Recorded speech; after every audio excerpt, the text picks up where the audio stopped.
Hello दोस्तों, आप सबका इस फिजिक्स एजुकेशन हब में हार्दिक स्वागत है। और आज हम बात करने वाले हैं धारिता से संबंधित कि धारिता क्या होती है। तो आज का जो हमारा टॉपिक है उसका नाम है धारिता। तो धारिता का मतलब होता है कि कोई भी चालक है या कोई भी संधारित्र है, उसके द्वारा जो आवेश ग्रहण करने की जो क्षमता होती है उसको धारिता कहा जाता है। किसी चालक या संधारित्र द्वारा आवेश ग्रहण करने की क्षमता, द्वारा आवेश ग्रहण करने की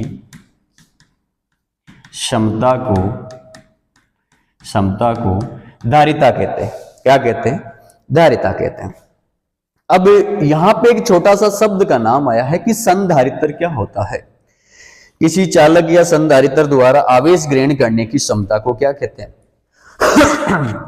धारिता कहते हैं। अब यहां पे एक छोटा सा शब्द आया है कि संधारित्र क्या होता है।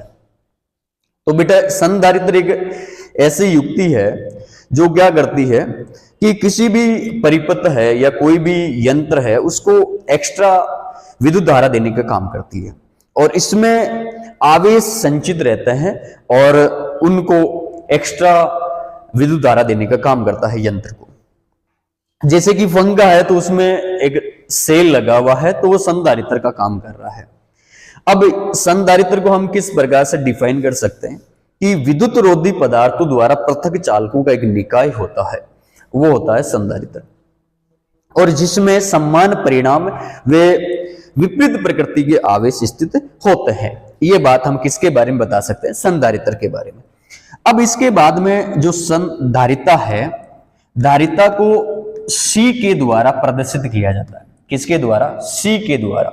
अब मेन इंपॉर्टेंट बात को समझना कि अगर हम किसी भी चालक को आवेश दे रहे हैं, किसी भी चालक को क्या दे रहे हैं? आवेश दे रहे हैं। किसी भी अगर चालक को हम क्या दे रहे हैं? आवेश दे रहे हैं, तो उसके विभव के मान में क्या होगी? वृद्धि होगी। बात को समझना, अगर हम किसी भी चालक को क्या दे रहे हैं? आवेश दे रहे हैं, तो उसके विभव के मान में क्या होगी? वृद्धि होगी।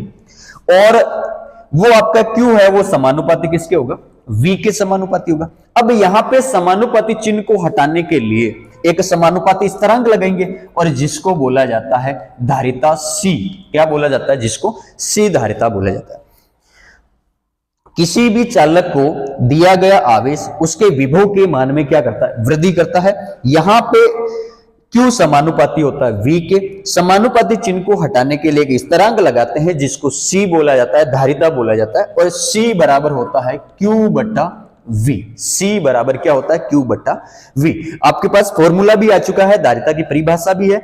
अब इसके मात्रक की हम बात कर लेते हैं कि इसका मात्रक क्या होता है। तो बेटा, धारिता का जो मात्रक है वो देखो, हमारे पास सूत्र क्या प्राप्त हुआ? C बराबर Q बट्टा V। और यहां पे Q क्या होता है? आवेश, और आवेश का मात्रक होता है कूलाम। क्या होता है बेटा? कूलाम। और यहां पे विभव का मात्रक होता है वोल्ट। क्या होता है बेटा? वोल्ट होता है। तो इसका मात्रक क्या हो गया? कूलाम प्रति वोल्ट, जिसको बोला जाता है फेरड। क्या बोला जाता है? फेरड बोला जाता है। क्या बोला जाता है? फेराडे। आपने देखा होगा आवेश का एक बड़ा मात्रक होता है फेराडे, और यहां पे हम बात कर रहे हैं फेरड की। किसकी बात कर रहे हैं? फेरड की। और भी आप देख सकते हो, अन्य मात्रक भी देख सकते हो, जैसे कि 1 माइक्रोफेरड। 1 माइक्रोफेरड बराबर होता है 10 की घात -6 फेरड। 1 माइक्रो नैनो आ गया, नैनो का मतलब होता है 10 की घात -9 फेरड। इसके बाद में 10 की घात पिको फेरड आ गया, 10 की घात -12 फेरड। तो ये क्या हो गए? अन्य मात्रक हो गए। कूलाम प्रति वोल्ट, जिसको क्या बोला जाता है? फेरड बोला जाता है। यहाँ पे एक फेरड की हम परिभाषा भी बताएंगे। इसके बाद में आती है इसकी विमा। तो विमा किस प्रकार से निकालेंगे? देखो, सूत्र से जैसे हमने मात्रक निकाला है उसी प्रकार से हम इनकी विमा निकालेंगे। कैसे?